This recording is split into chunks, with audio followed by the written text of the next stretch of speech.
Yes, hello? Hello, is that Mr. Hussain? It is, yes. Hi, it's Sian calling from the Legal Ombudsman. Oh, hi. Hello.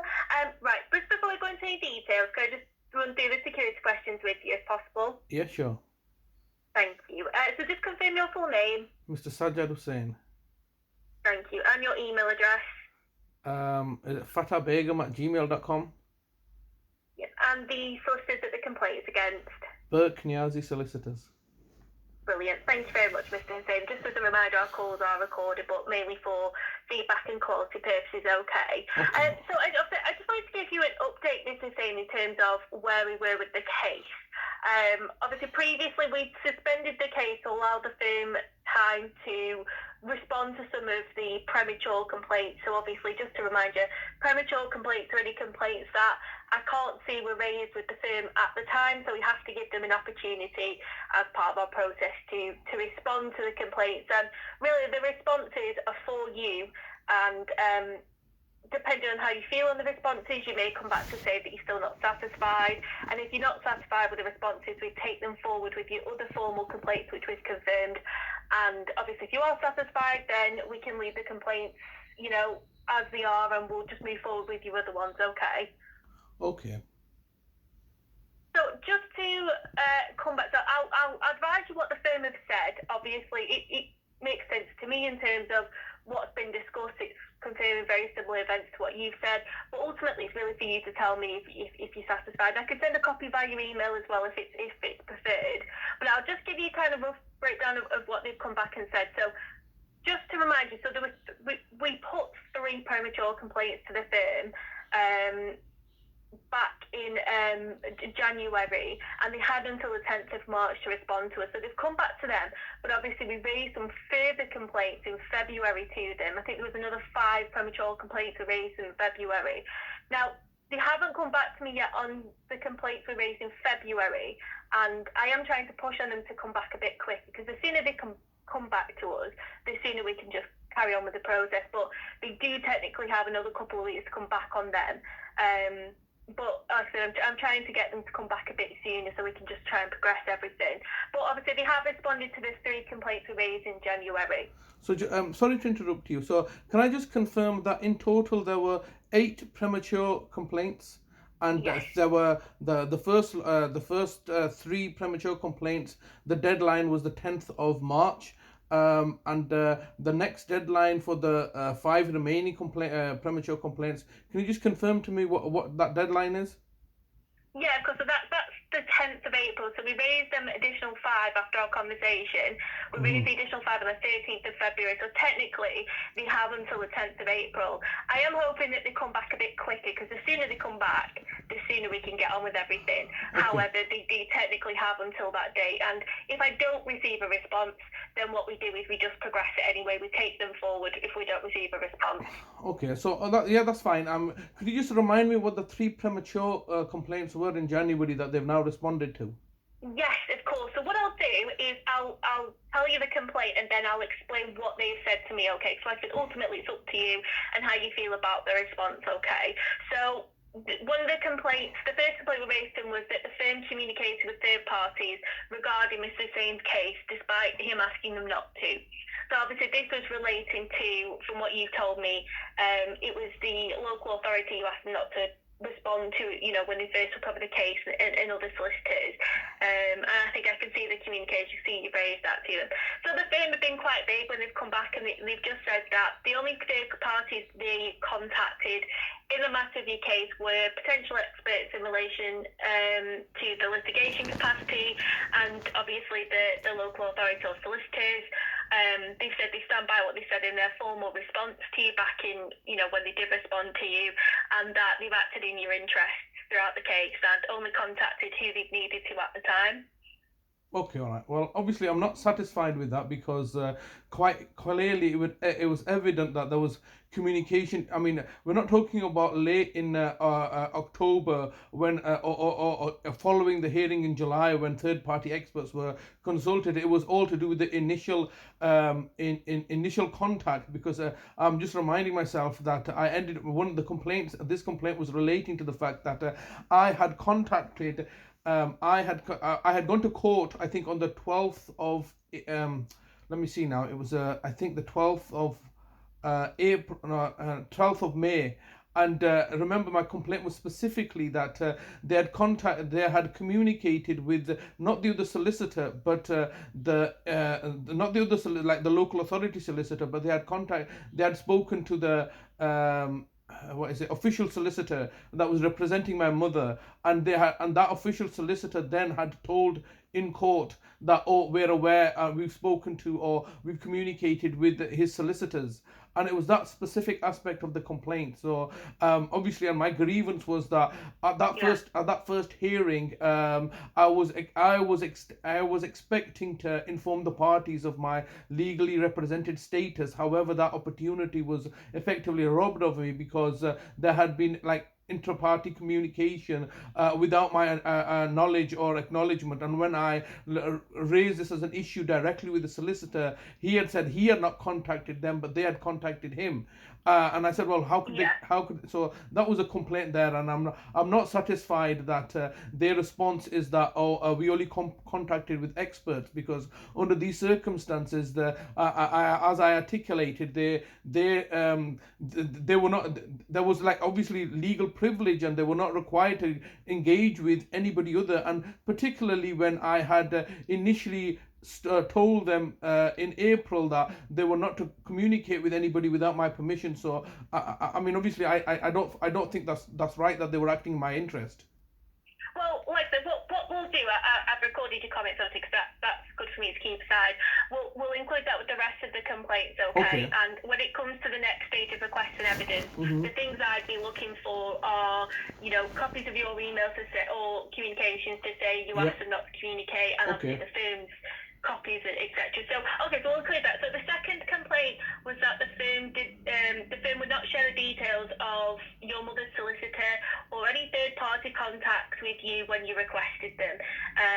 So the firm have come back and said, obviously they were instructed by you in May 2021, and prior, you obviously been with for yourself. They said that that you provided them links to a Dropbox online storage where there was a number of bundles and papers on there, and that they said that there was paperwork in there that contained your mother's solicitor's details and details of other third parties. So they said they've basically come back and said that you did have that information, and they know you had the information because it was in a Dropbox that you provided to them, some documents. Does that make sense? Oh, yeah, yeah. So can I just comment on this? So the Yeah.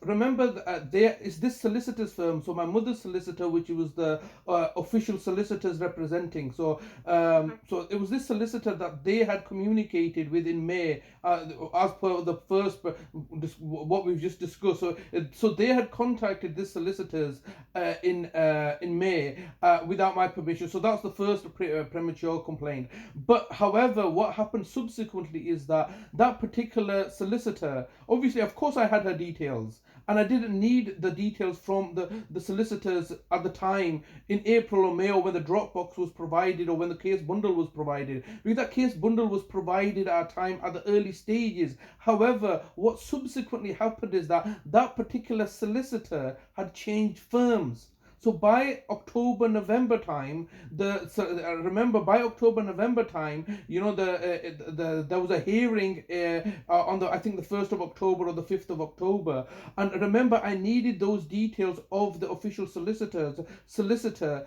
at her new location, because obviously at that stage towards the end of the year I was looking to put in an appeal. So the reason that I required that information was the solicitors towards the end of the year saying that we now acting under the official solicitor's remit and are obviously acting taking instructions from the official solicitor in regards to representing you, and so therefore they were trying to encourage me to obviously liaise with them and get the official solicitor to put the appeal in. But I had made it quite clear that I didn't want their involvement, so I said that no, I'm going to put the appeal in myself. So I think what they've stated is a contradiction in terms, because the if I had the official solicitor's details, which I did have at the start, it's that did they it's evidential that that particular solicitor, I think Natalie Coates her name was, moved solicitors from the initial stages of giving instructions or taking on the solicitor's firm, Burke Niazi, and towards the end of the year. So I believe that in around about September or October, she had moved firms. And so I was not aware of what her new email address was. Hence why I had asked that question. That I'm now trying to submit my appeal, and obviously I can't submit. I can't do that if I don't have the details of the new contact details of the official solicitor. So at the time, what they told me was that we are acting in your best interest.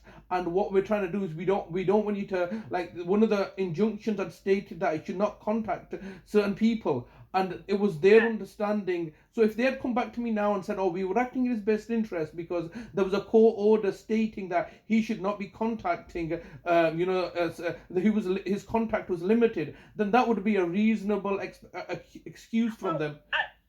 Sorry, Mr. If he did actually come back and say that there was an injunction order in place that restricted you from contacting, they've been a large number of people, including his mother's solicitors.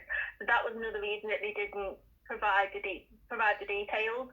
But obviously, what you're saying as well there, so just let me clarify, you did have the details of your mother's solicitor back early in the case, but obviously those details changed as the case went on around September, October, November time. Yep. So you were requesting the details of her new official solicitor. Just to clarify, there was no new official solicitor. So basically what's happened is the official solicitor is obviously a post, but the official solicitor had then given instructions to a legal firm. All right, I think the legal firm was Switalski Solicitors, and the particular solicitor was Natalie Coates. All right, so she worked for Switalski Solicitors. So I had her email address at Switalski Solicitors, and she was a solicitor instructed by the official solicitor. All right. I'm with you. Okay, yeah. But then she left Switalski Solicitors to a different solicitor's firm. All right, herself. So she no longer worked for Switalski Solicitors. However, she was still taking instructions from the official solicitor, and the official. So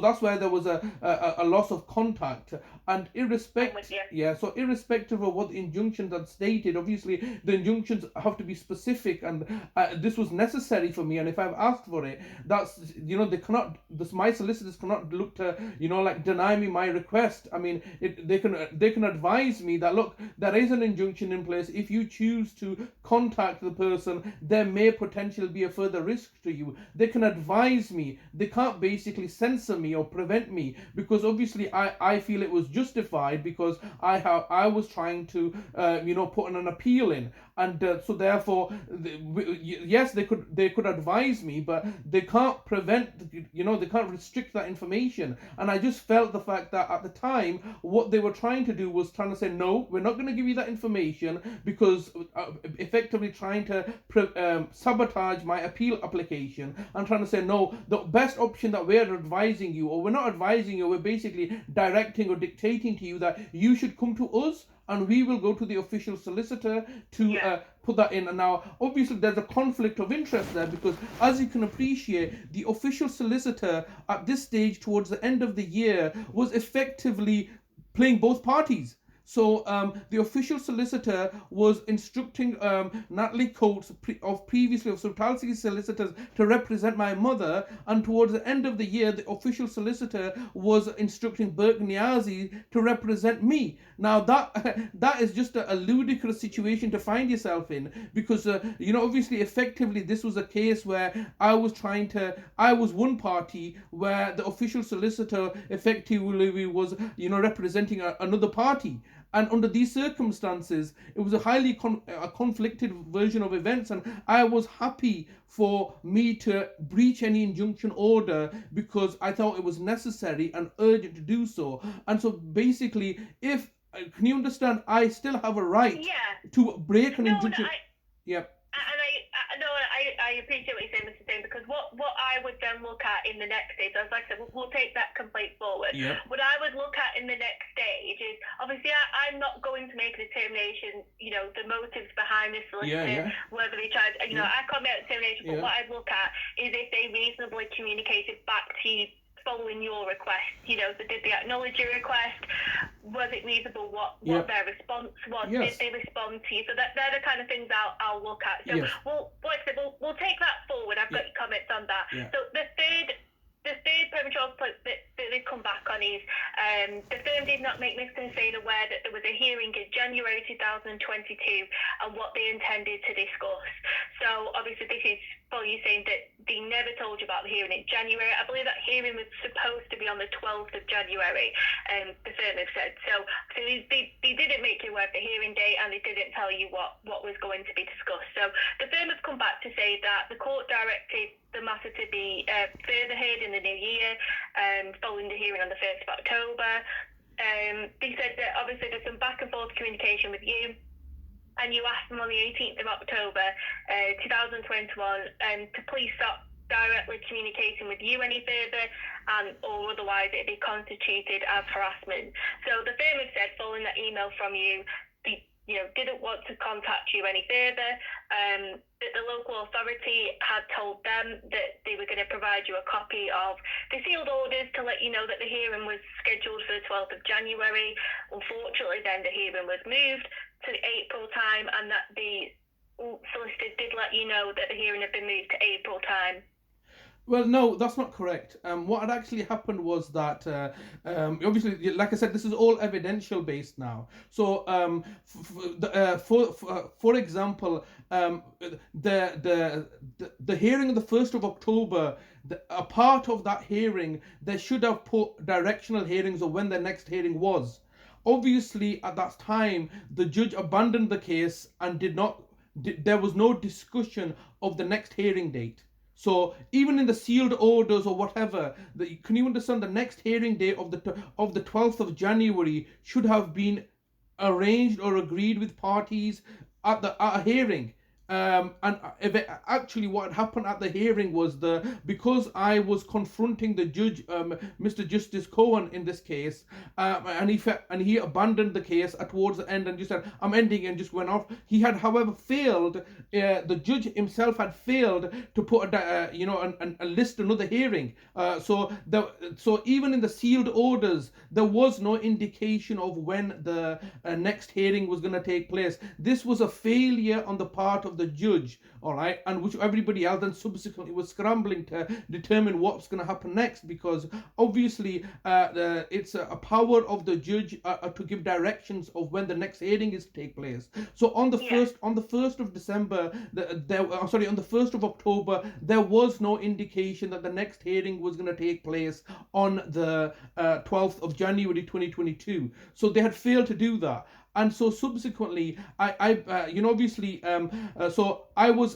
had previously indicated that I was looking to stop the representation of Burke Niazi solicitors. Yes, it is true that I did instruct them that no, I don't. At that stage, in October, my understanding when I had given that instructions is that I no longer want to have any further dealings with these people. All right. So I said, I don't want you to deal. I don't want to further deal with you because obviously that I don't feel that you're representing me and you're acting in a malevolent manner. So he's on the one hand taken that on board and said that okay, well, according to your instructions, I no longer need to. I don't want to communicate with you because you're classing that as harassment. However, he's continuing to still represent me, and so therefore is putting me in this very particular conundrum because on the one hand, I ordinarily I would just do away with the services. However, he's then informed me that we don't. Can you understand? He's in his mind. He's saying, the solicitor saying, well, you don't want me to talk to you? Fine. I don't want to talk to you. I don't need to talk to you. I'm now going to speak to the official solicitor and directly communicate with them. So I don't, and he's just using that as a pretext because if you're then taking instructions directly from the solicitor, then obviously if the communication had stopped from the solicitor following my email, that would have been understandable and they would have grounds for that. However, communication still continued because I was following the email of the 18th. They told me that you no longer have the choice in the matter. We no longer need to take your instructions. We have got the official solicitor involved. So when they got the official solicitor involved, that changed the whole premise of my understanding of why I no longer wanted to speak to him. And it is evidentially factual that there were further toing and throwing on communications, particularly when I was asking them that, okay, well, I don't want you to represent me. You're telling me you're continue to represent me through the official solicitor. However, I'm now going to appeal this decision myself. So clearly there was communication from me following that email on the 18th, and there was other further communication from the Burke Niazi solicitors, obviously denying me the details of the official solicitor that was representing my mother, a change of solicitors. So there was further communication, and also there was further conversations that we've had because at that stage I made a second subject access request. I obviously then wanted to speak to the solicitor, but I said that because of my antagonism towards him, that I did not want to speak to him in isolation. I then spoke to him in December. We had a telephone conversation, quite a lengthy telephone conversation in December, while there was a third party, his practice manager was there as well, Harriet Kaser. So we had this conversation in December. So the argument to say the fact that I was only following his instructions and I therefore no longer felt that I could provide him with that information is highly inaccurate because obviously we evidently did have further telephone conversations, and it's at that stage that they could have provided me with this information. And so that's the first part of it. But the second part of this complaint was that not only was the date of the 12th of January unknown to everybody, I believe in October, November, or December. I think this date was only penciled in at the end of December because this was an administrative failure of the judiciary. But the key question was that towards the end of December, remember my other complaint was, or the issue regarding this preemptive complaint was that throughout the whole case, he had never put in an application to the courts. However, by the end of December, he himself had put in an application which was heard on the 10th of January. So there was an understanding sometime in December, I believe, because no information was provided to me, that the next hearing should take place on the 12th of January. But what actually happened was that there were other ongoing issues because the official solicitor had wrote back saying that she's not satisfied with the assessment report. So they effectively had to go back to court. So now the Burke Niazi solicitors has put in an application towards the end of December or the start of January for an emergency application to be heard. And that application was heard on the 10th of January, which then stated that this fictitious date of the 12th of January is adjourned and the fact that the next hearing is going to take place in April, and also the fact that new court orders were given regarding getting a new assessment carried out regarding myself, and also it was approved that the second vaccine was to be administered. So can you understand that there was, so it's highly inaccurate what they're stating. First of all, the date of the 12th of January was never really established. Particularly on the 1st of October, it was something haphazardly put together. But ultimately, what the clinical commissioning group or the Bradford Council wanted, they wanted an order for the second booster jab for my mother. So they effectively then, I believe, in collusion, and this is my speculation, in collusion with my solicitor at Burke Niazi's, try to put in an application, and this application was not relayed to me in any form. So when they had put in an application towards the end of December or the start of January for the order of the 10th of January, this was never informed to me, and that was the basis of my complaint. So I don't accept what they're saying is that they informed me. They did not inform me. Then that ultimately it is evidential when the hearing on the 12th of January was supposed to be listed. There's no evidence that it was ever mentioned on the 1st of October, or subsequently I was made aware of it, and the fact that there was ongoing communication between us to a point where in I believe around about the 20th of December, remember it's Christmas break coming up, I was ringing up the firm every single day. So to make the argument that, oh, you did not want us to communicate to you because it was being classed as harassment, was only because of those specific circumstances in and around October, when I was under the understanding that I wanted to get rid of these people. They effectively told me then that you can't get rid of us because we've got an order stating that we can go take our instructions from the official solicitor. Now that changes the whole circumstances. So therefore, subsequently from October, I've said, okay, well, I don't want you to represent me in the appeal process. Give me the details of the official solicitor for my mother. They refused to do so. I then had numerous I then looked to make arrangements to speak to the solicitor with regards to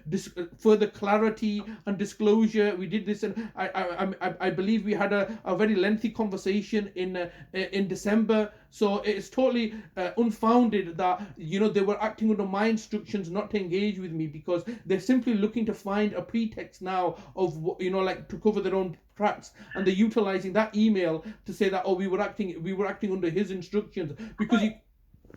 Yeah. Well, what we'll include that complaint then, because obviously you're not satisfied with the response. So I'll include that complaint. Like I said, when it looks to move to the next stage, I'll explain what we'll be looking for and what we'll investigate. And it really is, did they respond to you? Did they inform you of the court dates? So if they didn't inform you of the court dates, was it reasonable that they didn't? Obviously, their response there was, part of their response was that, that email that they said, don't directly communicate with me. So in response to that, I'd ask you, you could provide evidence that you continue to communicate with yes. you. And so why did they feel they couldn't communicate a date with you when they yes. they're still willing to communicate with, so that would be good for me to see in terms of that evidence. But so we'll progress it. Just for my clarification then, so the firm have said obviously that they did respond to you because of that email that you sent them, but they did say that you were informed, so that they said that the local authority told them that they did contact you with the sealed case order and to let you know the date of the 12th of January. So did you receive that? No. I mean, one of the problems, as you can appreciate, was that there was no mention of this date, not in the sealed orders or anything. So remember that the order was on the 1st. As I've explained to you, I was at the hearing on the 1st of October. There was no mention. If there were sealed orders, the orders obviously reflect what was mentioned in court.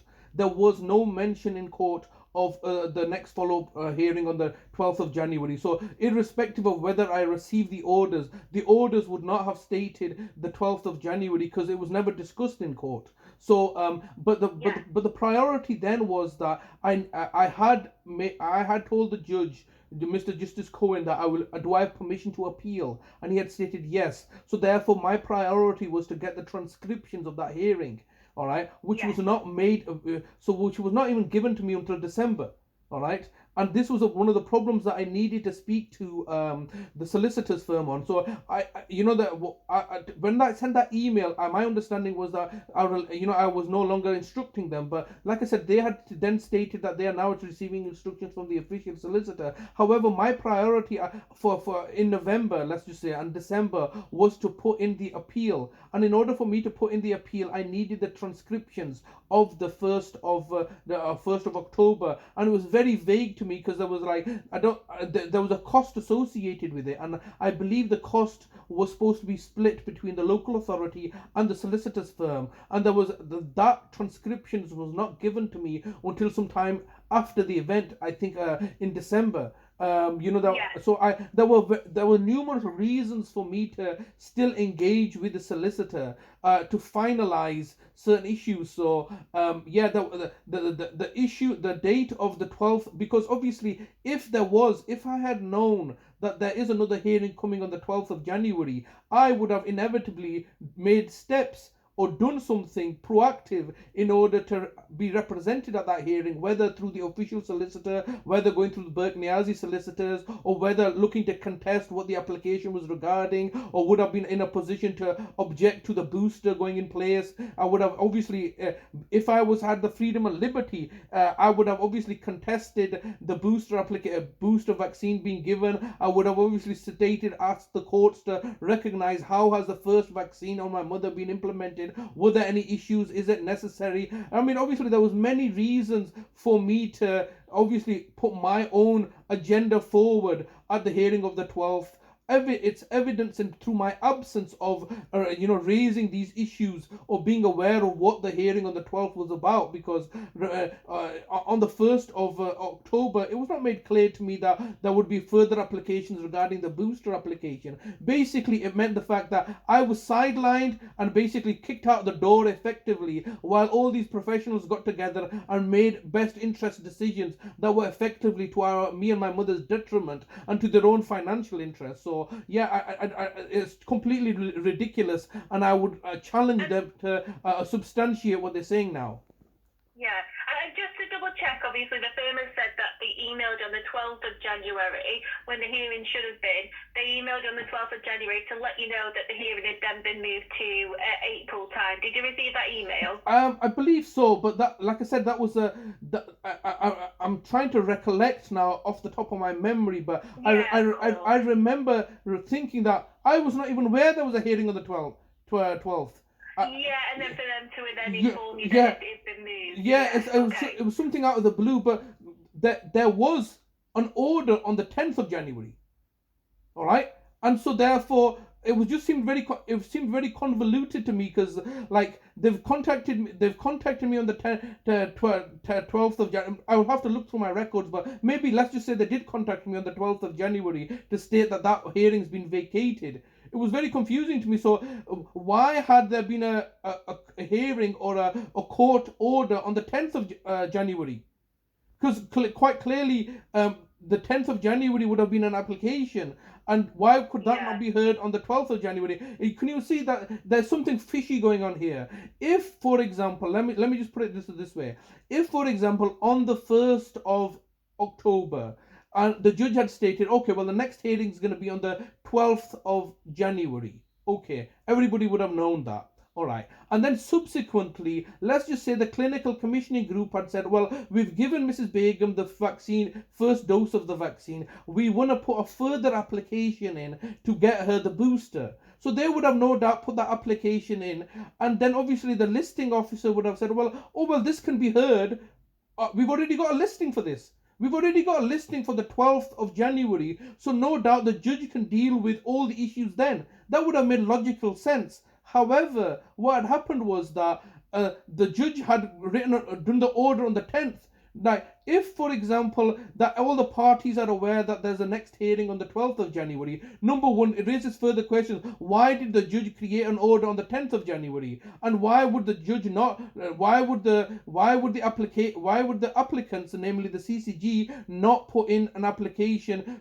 Further aspects to be heard, because everybody knew, because everything has to be coordinated. Now, can you understand? There's numerous parties involved. There's obviously myself, there's my sister, who's a respondent, there's obviously the official solicitor, there's the financial deputy, the local authority, the clinical commissioning group. You don't just pull out a date out of the hat. You have to coordinate a hearing date. So if, for example, let's just say for argument's sake that there was a discussion on the 1st of December for the next hearing to be on the 12th of December, everybody would have been focused around the hearing on the 12th of December. But what had actually happened was that nobody knew, everything became convoluted, and the judge made an order on the 10th of January. All right, and the question arises is that on regarding the order on the 10th of January, was my solicitors or my official solicitors represented in that order? Did they attend that order, or what had happened on the 10th? So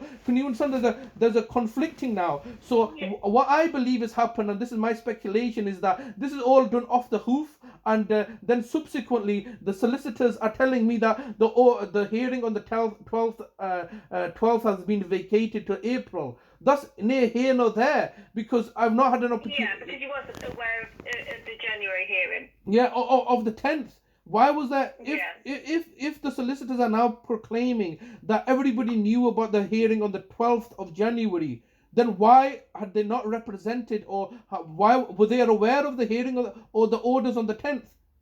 And why were the orders made administratively? And was there hearing on the 10th? I'm not even sure. I just received an order from the 10th of January, dated the 10th of January, stating certain, quite extensive things. One of them was to give my mother a booster vaccine. The other was effectively to get me to be reassessed by a different assessor. The matter was vacated to the April. And once again, if my mother had remained alive, I still would not have been able to see my mother until April at the earliest. So it was just basically farcical. Now that they've got caught out, they're just trying to cover their own tracks. So no, it's like nobody made me aware. Nobody knew about the 12th. All right, and that's why they quickly try to rush things through. And obviously there was a clear collusion between the solicitors, the official solicitors, the clinical commissioning group, and the local authority, and particularly the courts and the judiciary. That's my position, and obviously this is evidenced by the shenanigans that were pulled around at the 10th and 12th of January. Yeah, okay. So in terms of the complaints, then I'll tag them on to you as the complaints to take forward. So when the next lot of premature complaints are answered, we'll know what else we're taking forward, and then the next stage I'll make an evidence request to you and the firm, and obviously for additional comments and everything, and then I'll look at everything. In terms of the service, I'll set a standard of what we're looking for, so everybody's aware of what we're looking for, what we're going to investigate. But like I say, in terms of the complaints, I'll add them onto the other ones, and like I said, I'm trying to speak to the firm to see if we can get a sooner response on the other complaints, but they do technically have up until the 10th of April. But what I'll do is, if they do come back any sooner, Mr. Sian, I'll get in touch with you. We'll arrange another call and we'll go through those responses. But otherwise, it might be that, the 10th of April is a Tuesday, so it might be that we just arrange a call to speak on the 11th. Okay, that's fine. The day after, just to discuss that. Unless if they don't come back, which I'm assuming they will because you've already come back on these. If they don't come back, then we just take them forward anyway. If they do come back, we'll discuss their responses again like we've done today, and you can let me know whether you're happy with their responses or not. And then hopefully once that's been resolved, we just move on to the next stage then. Okay, well, can I just ask, these three preliminary complaints, when they were required to respond to you by the 10th of March, when did they respond to you? On the 10th of March. Okay, all right. So, and when did we, and that's after further 4 weeks or 8 weeks?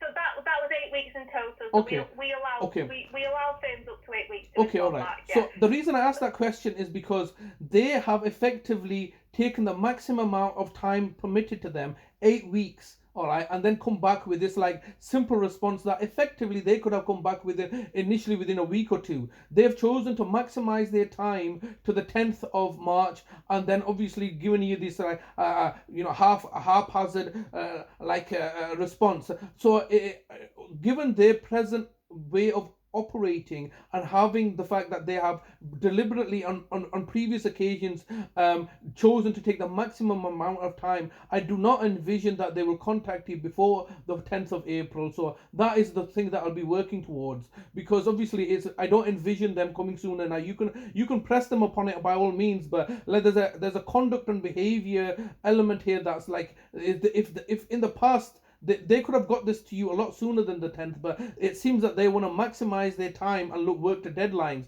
So I think it's best that we pencil in for the 11th of April, because I do not think that they will be contacting you any sooner.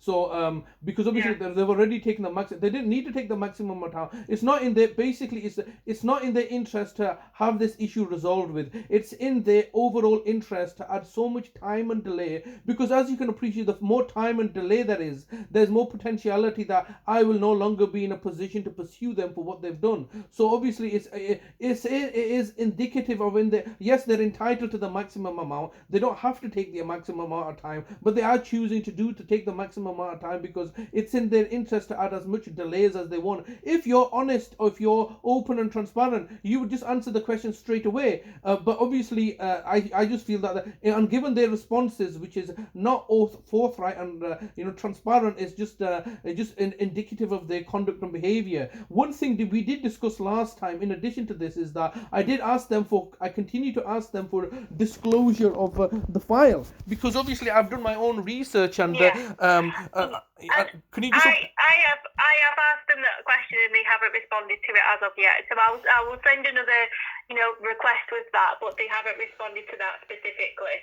Yes, I mean, because obviously, if you can just remind them that any negative inferences are being drawn, because at any stage, if I choose to take legal action against them, there's something called the pre-action protocol for professional negligence. Obviously, that is eventually going to be my end goal. So I think that they have been professionally negligent, and should I choose to take legal action against them, they are fully aware that under the Solicitors Act 1974, section 68, they are required by law to make that disclosure. So obviously, if they are now at this stage, because obviously I don't want to be like, for example, before you are in a position after the 10th of April to make evidential request. All right, it's like, so before you're in a position to make evidential request, I am asking for obviously this evidence, because you'll be asking me for this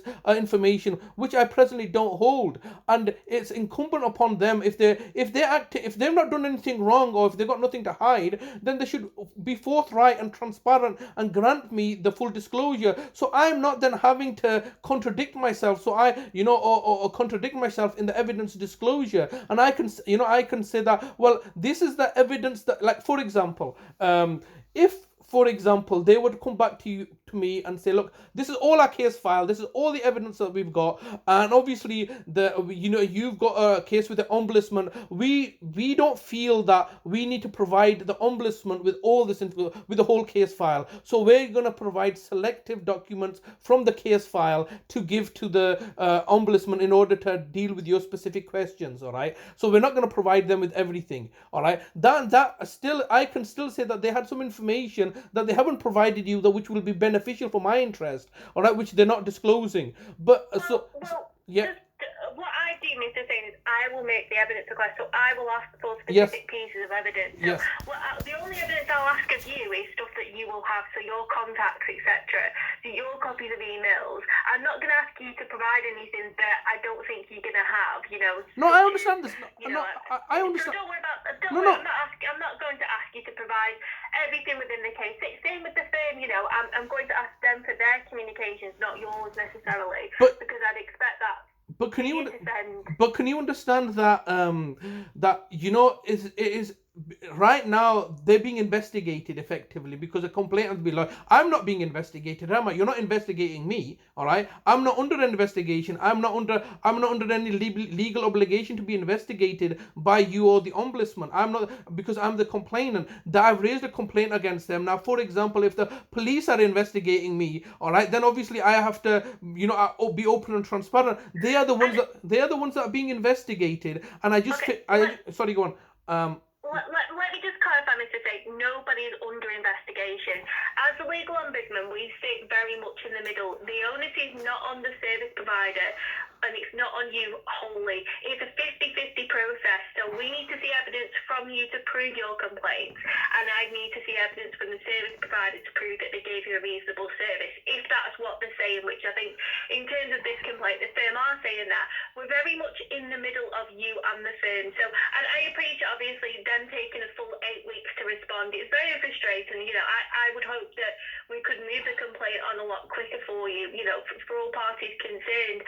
However, unfortunately, they are within our processing guidelines. But I appreciate it's frustrating. I share that frustration. But it's within our process of 8 weeks.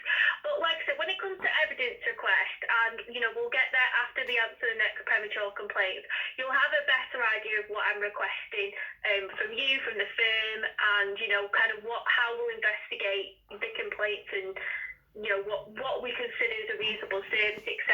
So, we can address any evidence requests later down the line, but I'm going to expect to see evidence from both parties. We're very impartial, we're very much in the middle. We're not investigating them, we're investigating complaints that you have made against them. Okay, so you are investigating something, aren't you? Yes, okay. We're investigating complaints you've made against them. So there's an investigation regarding the complaints. Yes? Yes. So, and they are the ones that are being investigated. Yes, but I thought you were meaning it in terms of, like I said, when it comes to the evidence request, I'm only going to request certain pieces of evidence. I'm not going to request a full case file. Okay, I know you may not choose to do so. You could also choose to do so, but like I said, your investigation is not germane to my issues of data disclosure, are they? Now, when I said investigation, maybe you've misinterpreted the definition of investigation. First of all, they're a regulated service provider. I'm not a service provider, all right? I've raised a complaint regarding their service. That is now being investigated through yourself, all right? Because a complaint has been lodged. You're investigating my complaints. For example, if I don't have to provide you with anything, all right? And similarly, if they are when I'm saying they're the ones that are being investigated through yourself, is that I've raised a complaint about them. They've got paid for their service. They are engaging members of the public. I'm a member of the public, all right? And so therefore, they are. You may not choose that terminology, but I'm saying that they're being investigated. So they are being investigated for complaints that I've lodged. Now, in relation to obviously, you've explained to me when you make an evidential request, that's only to assist you into your outcome, which you're meant to be doing as an impartial ombudsman, okay? You're meant to be impartial, you're not taking anybody's side, and that's for your benefit, all right? But try to understand, irrespective of how you investigate the complaint or whatever your findings are, it does not resolve my issues of that. This was my case file, and obviously, if I'm expected to provide evidence to you, or I need to provide evidence to you, then I can also refer to, if they give me the case file, if they can't hold my case file hostage against myself. I mean, they could make that argument if they're not being paid, all right?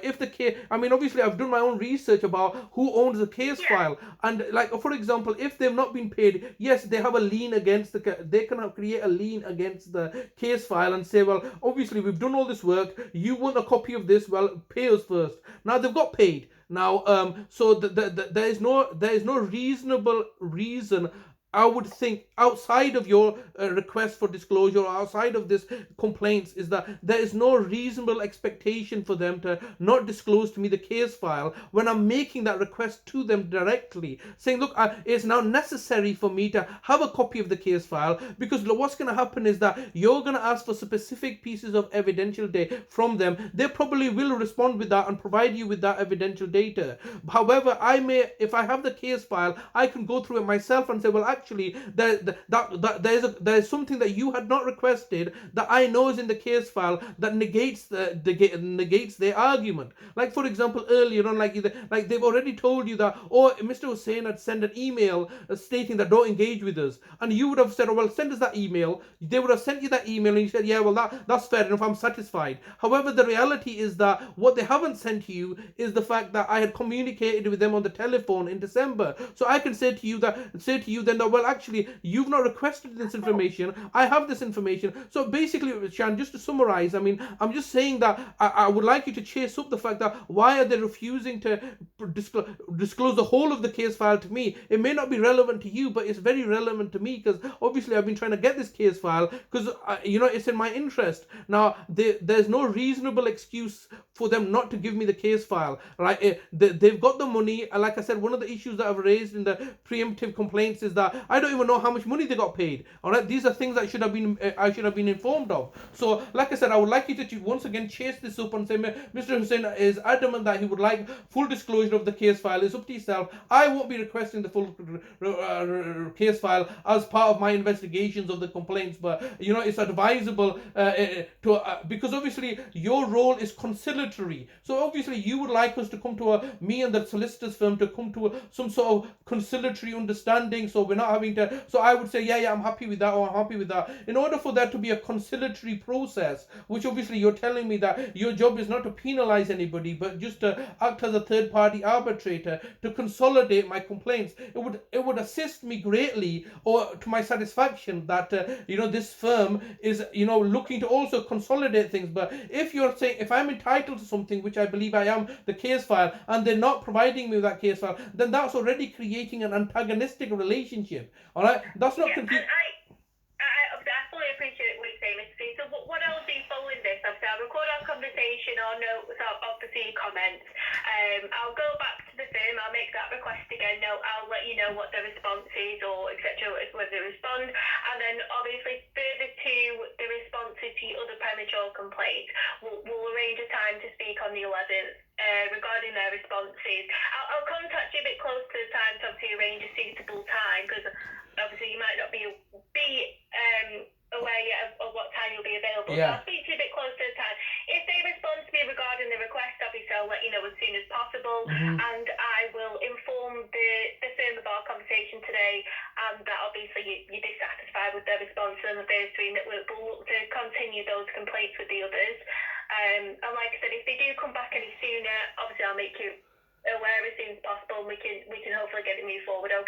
Okay, well, so we've got time frame of the 10th of April when they have to give their final response. Now, after that, can you just give me the roadmap of then it's no longer been relying on other people, is it? So can I just ask that on the 10th, from the 10th of April, you will then be making no doubt evidential request for evidence. Now, how can you just talk me through that process of from the 10th of April, the milestones before you're in a position to reach a conclusion? Yeah, of course. So what we'll do is, like I said, we'll discuss their responses on the 11th of April. We'll know which complaints we want to take forward or not. Then we'll have a full list of the complaints. Now, as you can appreciate, if we take forward, if you come back and say that you're dissatisfied with all the other complaints, in total that's 18 complaints. So this is what we'd class as, quite a complex, extensive complaint. So I'll have to have some time to compile the evidence request. The evidence request is very detailed. I'll ask for a lot of specific evidence. I'll also write a couple of paragraphs on each complaint about what we expect as a reasonable standard. So obviously it's going to be a very detailed letter. So I'll look to try and get you that out as soon as possible once we've had the firm's responses. We tend to say a week for people to come back to us with the evidence. However, again, there's 18 complaints here, so I will allow 2-3 weeks for you both to come back and gather the evidence. Normally what we do in these high complex cases. And then once I've received the evidence, it really depends on how much evidence there is and what I've seen. If I see that there's thousands of pages of evidence, there's really complex responses, or if I might find that on each complaint it's very clear cut to me, then it's going to be a lot quicker for me to come to a conclusion. If it's quite a complex matter and you've both given me comments and evidence to seriously consider, then obviously my decision might take a little bit longer. I can't give you exact times because until I see the evidence, I'm really not going to know how soon it's going to take me to do the case decision. But obviously I'll always keep you informed along the way, because once it's in my court, that's for me to conclude the investigation. I'll have a better time to know, as we progress, where we're up to, and I'll keep you and the firm informed, obviously. But I really can't give you a specific time until, the evidence are collected out, that I know when the evidence is due back, spoken to the firm to see how soon they can get it back to me, and, I can review everything. But again, we're not, I won't accept the firm weeks and weeks to gather me the evidence. Everything's like, we're not going to allow that to happen. But I'm not just going to give them a very short amount of time to give me the evidence, because it wouldn't be fair with 18 complaints if that's what we end up taking forward. Well, I mean, same for yourself as well.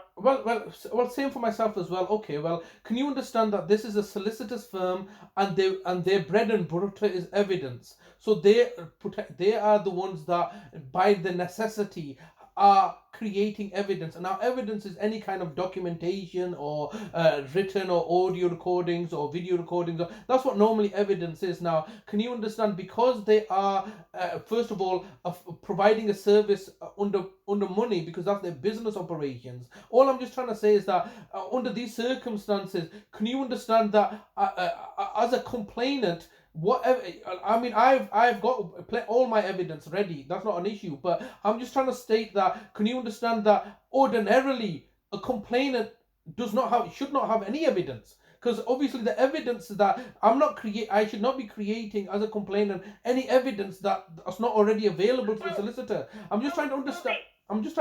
That. Sorry to interrupt.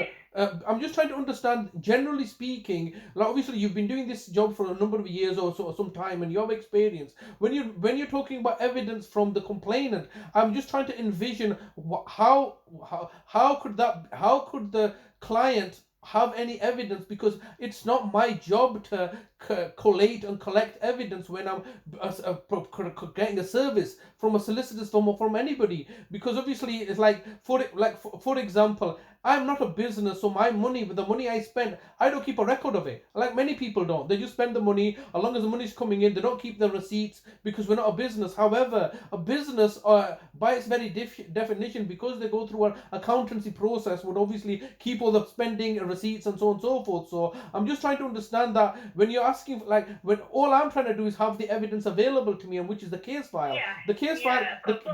The case file is all the evidence. There is no other evidence, obviously, ordinarily outside of the case file. As I've explained to you, in my particular circumstances, I did keep my own evidence, which was recordings of our conversations, which obviously which is not what they had. So that's obviously evidence I'll be providing. But I'm just thinking about, like ordinarily, what evidence is the complainant required to have? Because ordinarily we would not even be collating evidence. We don't get paid to collect evidence, but the solicitor's firm obviously do, and particularly regarding the case file. So any evidence that I can forward to you is already in the case file. So can you just explain to? Once I make the evidence request, it'll be a lot clearer as to what we're kind of expecting. We do expect complainants to provide evidence. Complainants are bringing the complaints to us, so they need to prove the complaints. I understand what you're saying, but that is kind of our policy. That's how we deal with complaints. Okay. So what we expect to see is, copies of communications, for example. If looking back on some of your complaints, in terms of, which we've gone across these premature complaints, for example, that complaint where you said that the firm communicated with third parties regarding your case, and, despite you asking them not to, I'm going to request that you provide me a copy of the email, or if you can, a copy of the call, to say that you instructed the firm not to contact anybody. But why? Look at the firm's evidence. But why? Why would you ask me for that evidence? Because that evidence exists in the case file. They received. Yeah. They received. But you're bringing. I understand, Mr. Sian, but we'll just have to agree to disagree, because We do expect this evidence from complainants. You're bringing the complaints to us, so we would expect that you can Okay, evidence the complaints, because okay, but that's how our decisions are okay, made. all But right, that's fair once enough. I send my evidence request, I'm hoping that it'll become a lot clearer, okay? Okay, And well, obviously we can discuss that closer okay. to the time. Okay, well, I can, yeah, I mean, I appreciate that, but that example that you gave me just illustrates the point that I'm trying to make here. Okay, in an email, can you understand, by its very definition, my email service provider keeps a copy of that, so it keeps it in the send folder. So because it's via email, I am already having that evidence. But the reality is that that's because I sent by an email. Now, assuming that I sent something, assuming that all our communication was done in writing, i.e., through the postal system. It's not. When I give my instructions in writing to the solicitor's firm, I send them a letter to the post. It's very unlikely that I would also retain a copy of that, go to the extra effort of creating a copy of that letter, all right? Because I've just sent it to the solicitor's firm, it's in the case file. Now, at this stage, when I'm putting a complaint in, that letter, that evidence is in the case file. And if they don't give me the case file, I can't give you that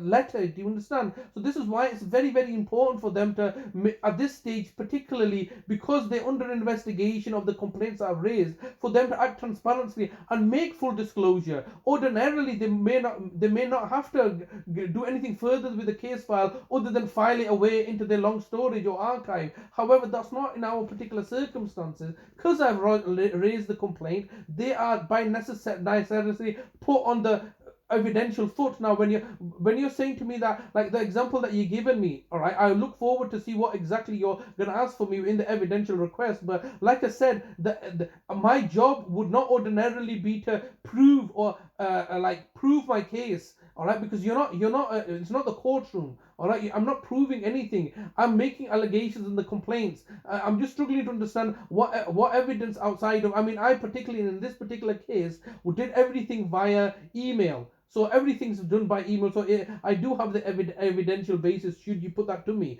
But the reality is that the evidence is in the case file, and that is the first primary source of evidential data, because the solicitors by themselves have been creating this evidence because they are wanting to get paid. So they're providing a paid service, so they have to justify what work they've done, obviously. So they create the evidence by the very definition. I myself, by my very definition, are not going to spend extra money copying letters and creating evidence for there was going to be a complaint in the future. However, that's not the case. Yeah. So I'm just trying to understand when you're saying that I'm required to prove something.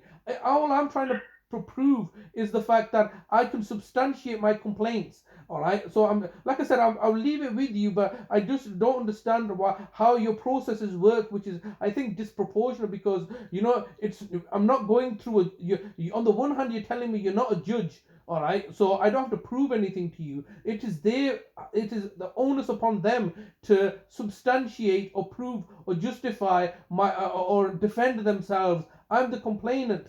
I don't need to prove anything. So this is the terminology I'm slightly getting confused with. I'm more than competent and capable of proving everything, because, like I said, I recorded everything. However, like I said, let's not digress too much into this. We can address this a bit closer towards the next stage when we get to the evidence request. As I say, we can go through the evidence request, etc.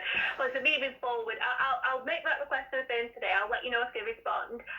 If they do come back to me sooner on your other premature complaints, again, I'll let you know as soon as possible. But presuming the firm, like you said, don't respond until the 10th of April, which is the due date, then we'll look to arrange a call on the 11th of April. But I'll be in touch with you prior to that, to arrange an actual time, Okay. book a time and to speak, okay? Oh, okay, that's fair enough. But can I, knowing the fact that this is a complex case with 18 points of complaint that I'll put to yourself, all right?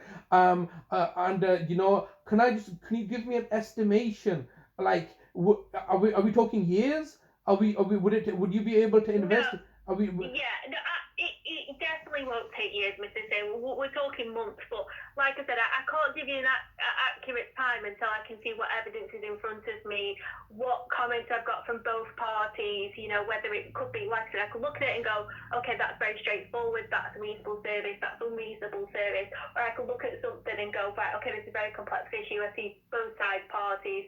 Then I have to draw upon my experience. So I can't give you that. It definitely won't take years. We're talking months, okay? Okay, We're that's fair definitely enough. not talking years. Okay, so can I? Yeah, so I'm sorry. I don't want you to think this is going to take years. I just, I don't want to promise you that once I get the evidence back, I'll come back with a decision within a week. That's highly unlikely with 18 complaints. Yes. It will definitely be a matter of months, Okay, okay? I know, just for my own understanding. I mean, towards the end of the year, November, December time, because obviously, like I said, I'm waiting for their response. It just allows me to strategize about how best I can proceed. Because obviously, I'm fully confident and satisfied that they've acted negligently. Obviously, so I mean, would it be fair to say that come October, November, December time, that this matter should be concluded with by then? I would imagine so, yes. But Okay. obviously, if something drastically came up, which, I can't imagine it would, but it might, unless there's any really specific reasons, I can't see why. If it's just me handling this investigation, everything else goes smoothly and as planned, Yeah. I can't envision it would take that long at all. Okay, all right. And so finally, Okay. once you've concluded, what are the deliverables or what can I expect as the deliverables? Or you've got all the evidence, you've fully investigated it. Would the end thing be that you would go through the 18 points and say point one is upheld, point one is not. I don't see any evidence of that. I don't uphold that. Yeah. So So what I'd look to do is share my views with you both via phone calls, like you on the service provider, preferably. It's always better on phone call. I'd get your comments at any point, so I'd take that away. I'd look to see if any of your comments change my views. If they don't, and you still disagree with my findings, then I'd look to send you both a case decision in writing, so everything outlined in writing. Then, you tend to have around 2 weeks to provide any comments and evidence to prove why you disagree with my findings. Okay. And then ultimately you can request an ombudsman to make a final decision. So once the ombudsman makes a final decision, they might, agree with my case decision, they might not, they might come to their own conclusions. But ultimately once the ombudsman makes their decision, it's the final decision then. But obviously that's some ways down the line. And obviously I'll remind of the process as we go along as well. Just for my clarity understanding. So once you've made your final findings, you'll be informing us on the telephone or in writing and getting some feedback from us. And if there's anything that I'm not satisfied with, or if I'm not happy with, or the solicitor's not happy with, you'll obviously review that. But then you will make at some stage you will make your own final findings. And at that stage, I can challenge them to go to the ombudsman himself to review your handling of the investigation. So if at that stage I'm like, no, I disagree with your findings because obviously I'm challenging the way that you've interpreted certain things or in certain things, then that aspect that will then go your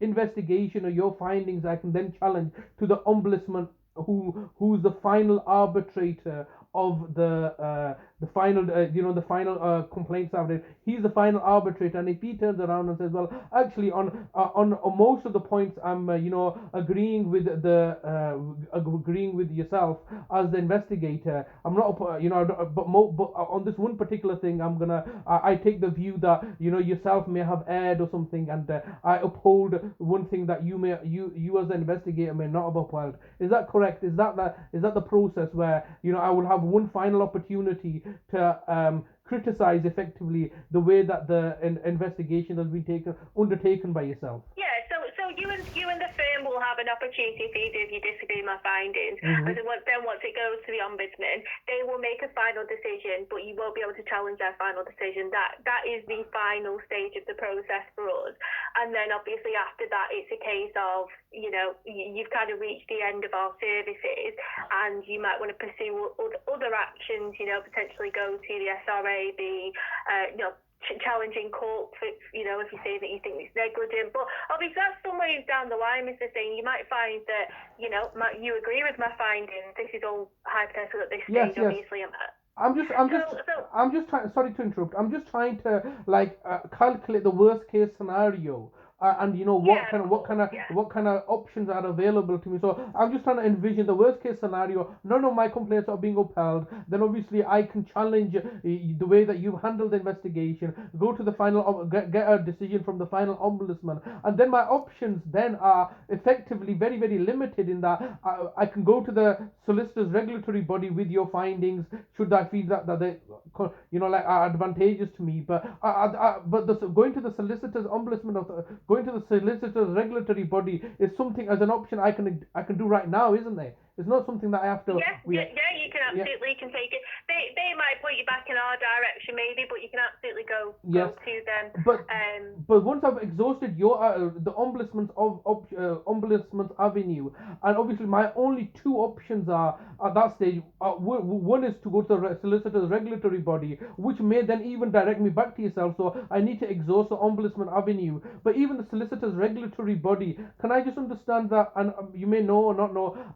Do they? All they can do is take the person off the register. Is that correct?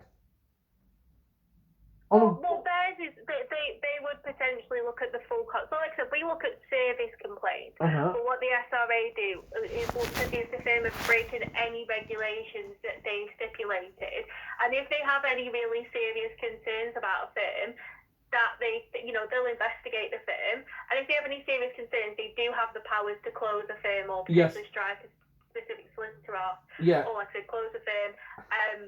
That's within their powers, yes. Yes, so the maximum that the powers that they have is to close the firm. They are not in a position to remunerate me financially as a complainant, which is different to yourself because you have a limit of £50,000 or something. They're not in a position to financially remunerate me for bringing a complaint to them, are they?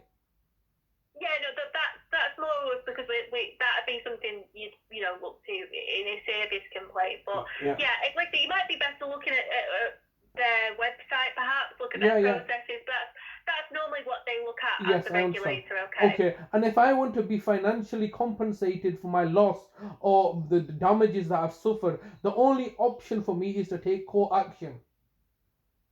Well, I'd seek legal advice. They may offer you different, they might offer you something else. They might be able to outlay different pathways. I can't fully advise you on that. No, that's fair enough. But what I would say though, Mr. Zaid, is if you have got any terms of, any idea of financial remedy and why you think it should be rewarded as part of our process, it's good to send me that in writing so then I can keep that in consideration when I'm coming to my decision. Well, no, I will address what you're expecting as a remedy in the case decision as well. Well, the thing is, obviously, you've made me aware of your financial remedy, and I'm not. Like I said, my own issue is the fact that I've lost my mother. All right, as a result of the malevolence that's taken place. Now, what price do I put on that? You understand? It's like. There's no price. I fully appreciate what you're saying. I really do. In terms of that's not what we're going to look at in remedy. What we look at is the distress scene from each service point. So lack of communication, not communicating court dates. Obviously, you can't put a price on your mother. I appreciate that. And that's not what we'd look at. I know. I understand. I understand that. Distressing, convenient, Obviously, so I'm going to be open and transparent with you right now. The purpose of me bringing the complaint to yourself is for an independent party to go through the process to validate my complaints, because ultimately my position, obviously, which is not going to be swayed or dissuaded through your findings, is that the solicitor's firm have not only acted negligently, they've acted criminally. So you're not in a position to investigate criminality. You're only in a position to investigate service. Standards of service. Now I believe. We're not going to make. I believe personally that this is beyond just a standard of service, because the reality is that if you're providing poor service, you can effectively remedy that by taking on impartial parties recommendations. So if they're providing a poor service, they can effectively say, look, we're providing a poor service, we didn't know about it, the ombudsman is giving us certain guidelines or recommendations, we want to take those recommendations on to resolve the problem of poor service, so we're then in a position to provide a better service. Now I understand that. However, I think that that comes with not acting with malevolence. So if you're genuinely not in a position to provide a good service, you're acting benevolently or not malevolently. Effectively, you're trying to do something, you're failing, somebody else is going to give you recommendations to do it better. That's how the process works with yourself. However, my understanding is that these people are acting malevolently. So when you're acting malevolently, it doesn't matter what you say to me. All right, if for example I'm doing something criminal, all right, I'm deliberately going out and stealing from somebody, all right, and my mum says to me you shouldn't steal, all right, it's not going to dissuade me. All right, I'm still going to steal because that's criminal. I know it's wrong, but I'm still doing it because that's the difference between criminality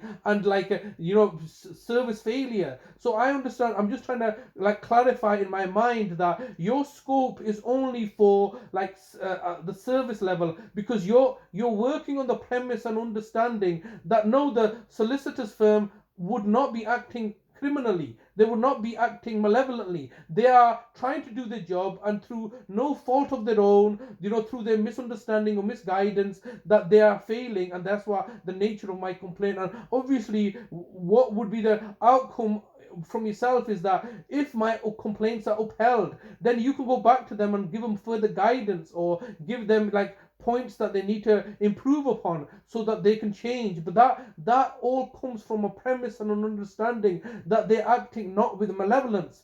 I believe that not to be the case. I believe they are doing this deliberately, and so whereas they would be providing an adequate level of service and they're capable and competent to provide that adequate level of service. The reason that they've not provided that adequate level of service to me is due to prejudice. So that could be racially prejudicial or any other kind of form of prejudice, or it could be simply because of their own criminality. So I just wanted to have a clear understanding for myself or what my expectations are from yourself and what the outcomes would be, because at the end of the day, if my complaints are upheld, you would potentially give them financial consequences, but most likely you would provide them with recommendations. No, would that not be the case, that you would say these complaints are upheld and we feel that if you can make these implement these recommendations. Okay, so what we no, so sorry, Mr. C. So what we look at is if we were to find a reasonable service, our role is to try and put complainants back in a position that they were before service. Obviously, the case is no way to get back rated, and obviously we can't. Then we look at financial compensation. We don't necessarily make recommendations to the firm. We just tell them whether their service is poor or not and what our standards would be. So I see. when I make the evidence request, I'll lay out what we would expect firms to do and what we think is reasonable. So not fantastic, not a great service, but what is reasonable as a standard practice. And then obviously from there, then we'll determine whether their service is poor or not. Like I said, if we find it, we may consider financial compensation if we feel that's appropriate. If we feel the complaints have suffered distress, inconvenience, then it's up to us to kind of look at remedy and what we think is relevant. Some people ask for a refund of their fees if they pay privately. Some people request certain things to be refunded if they've incurred costs due to solicitor's poor service. So obviously it depends on a case-by-case basis. We're not going to make a recommendation, but we'll make it clear as to what we think is a standard service. Oh, okay, so if the firm are unhappy with what we're saying and it goes to an ombudsman for a final decision, then that decision would then be published to say that the ombudsman have had to make a decision and they found a reasonable service against this firm on a complaint. But that's really what we do at the ombudsman. I see. Actually, because I thought maybe your job would be like, how care homes are run, like as equivalent analogy to a solicitor's firm, and the Care Quality Commission come in and what they do is that they make recommendations for the care home to improve the quality of service that they provide. All right, because if the complaint is upheld, so you do not make recommendations, specific recommendations. No, I think that falls again more under the SRA as a regulator. Yeah. So because they're the regulator, they can enforce those things. All we can do is advise what we consider as a reasonable service, as a standard service, and then make a determination as to whether that's, they've not met that or not. Yes. That's more our role. It's really to redress individual complaints. We're not here to change the system or completely change the firm. We're here to address individual complaints. I see. So what I'll do is I'll email out to the firm again to inquire about the the case chase bundle for you. I'll let you know what they say, and again, you know, if they come back to me any sooner, I'll let you know. But otherwise, I'll arrange a time a bit closer to, you know, the date of the 10th of April, and we'll arrange a time to speak on the 11th, okay? Oh, thank you very much, Sian. I mean, that helps me. Thank you for taking the time to explain to me exactly, so I have it clearly in my mind exactly where we're going with this. So I appreciate And that. I'll always, throughout the process as well, Mr. Sin, we'll always go back over, you know, what the next stages are, what the next processes look like. So, Yeah. you know, I'm always keeping it in mind for you that, you know, I'll always remind you what the processes are and where we go from here, okay? Okay. Thank you very much. Not a problem. Take care. Thank you very much. Goodbye. Thank you. Bye. So the acting was